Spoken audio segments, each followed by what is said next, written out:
Viktor Bout, a convicted arms dealer, nicknamed the Merchant of Death, is the man that the US released in a one-on-one prisoner swap that freed women's basketball star Brittney Griner, who'd been imprisoned in Russia since February.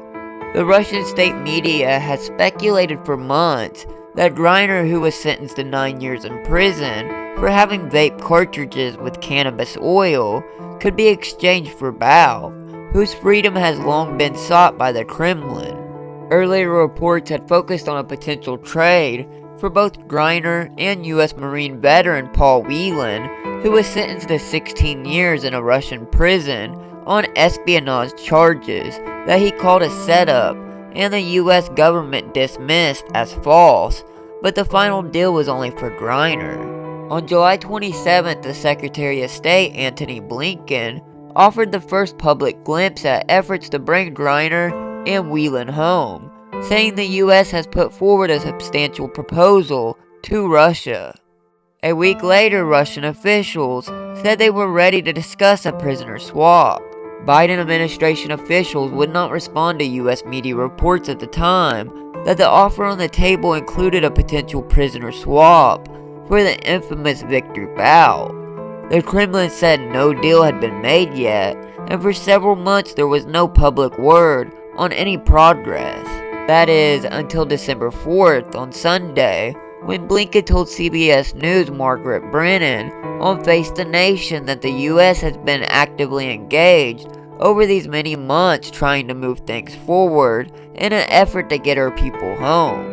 Viktor Bout, a former Soviet military translator turned international arms dealer, had been in prison for more than a decade after he was lured to Thailand in a Drug Enforcement Administration sting operation that spanned 3 continents. Viktor Bout, in my eyes, is one of the most dangerous men on the face of the earth. Michael Braun, the former chief of operations for the U.S. Drug Enforcement Administration, told 60 Minutes in 2010. Bout, who is the son of a bookkeeper and auto mechanic, was conscripted into the Soviet army when he was only 18 years old, after playing competitive volleyball as a teenager, according to the New Yorker profile published in 2012. He served for 2 years in the infantry brigade in western Ukraine, and then he applied to the Military Institute of Foreign Languages in Moscow, where he studied Portuguese.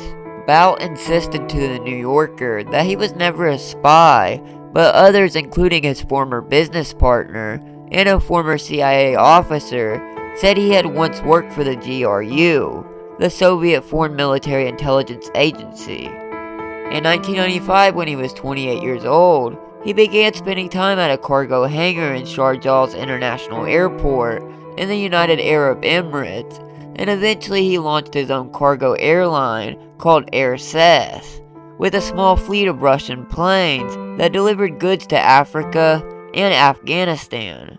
In the years that followed, Viktor Bout helped fuel civil wars across the world by supplying more sophisticated weapons, sometimes to both sides of the bloody conflict, and he is quoted as saying, "If I didn't do it, someone else would."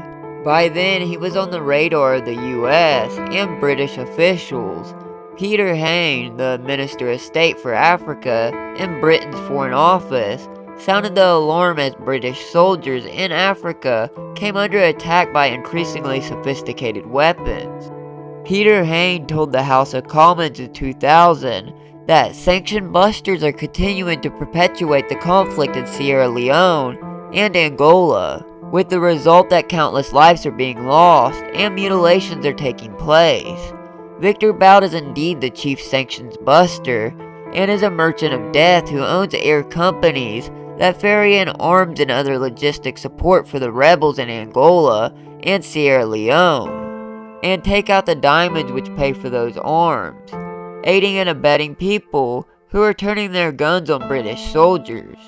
In the US, the Treasury Department's Office of Foreign Asset Control unveiled sanctions against Bout and his companies that froze assets and prevented any transactions through American banks. But unfortunately, his business was so concealed by front companies that the US government unwittingly contracted with 2 of his companies to deliver supplies to US troops in Iraq. By 2007, the Drug Enforcement Administration devised a plan to lure Bout out of Russia with an arms deal that would be hard to refuse. The agency hired an undercover agent to contact a trusted associate of Bout's about a big business deal. That exchange led to the first meeting between the DEA's fake arms buyers, who were posing as officials of the Revolutionary Armed Forces of Colombia, also known as the FARC, and Bout's associates on the island of Carousel, a few hundred miles off the coast of Colombia. Bout's associate, Andrew Smolian, traveled to Moscow to present the deal to Bout. Smolian met with the undercover operatives 2 weeks later in Copenhagen, telling them that his business partner liked the deal. Weeks later, Bout was on his way to Thailand, thinking he would be meeting with FARC officials to discuss shipping what prosecutors said was an arsenal of military-grade weapons to attack American helicopters in Colombia. During a March 2008 meeting in a Bangkok hotel conference room, Bout told the DEA informants posing as FARC officials that he could airdrop the arms in Colombia and acknowledged that the weapons could be used to kill Americans. After listening in on the meeting, Thai police and DEA agents burst into the room and arrested Bout. "The game is over," Bout said. He was extradited to the US in 2010 after 2 years of legal proceedings and convicted on terrorism charges a year later. Bout was sentenced to 25 years in prison, and now 55 years old, he had not been due to be released until August 2029, according to the Federal Bureau of Prisons. Bout told the New Yorker, "They will try to lock me up for life, but I'll get back to Russia. I don't know when, but I'm still young." Well, it looks like he was right about that. So now you know the man that they traded for Brittney Griner, the infamous